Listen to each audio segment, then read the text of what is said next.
Here are the top 5 funk songs of the month.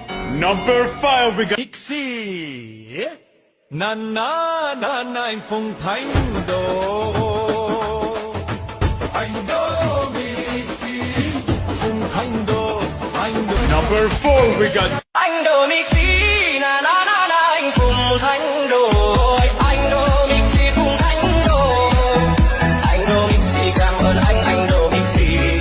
Number 3 we got Đỗ Pixie na na na na Phùng Thanh Đồ anh Đỗ Pixie anh Đỗ Pixie tê tê tê tê cùng anh Đỗ alo vu anh Đỗ. Number 2 we got Anh Đỗ Pixie yeah. Cảm ơn anh Đỗ Pixie yeah. Cảm ơn anh vì xây câu và trường học, cảm ơn vì mình cô gà anh tặng em khí yeah. Alo Vũ ơi, Vũ đây Vũ đâu, tại sao miếng khô gà là ba miếng. And finally number 1 we got Đó anh Đỗ Pixie na na anh Phùng Thanh Độ anh Đỗ Pixie Phùng Thanh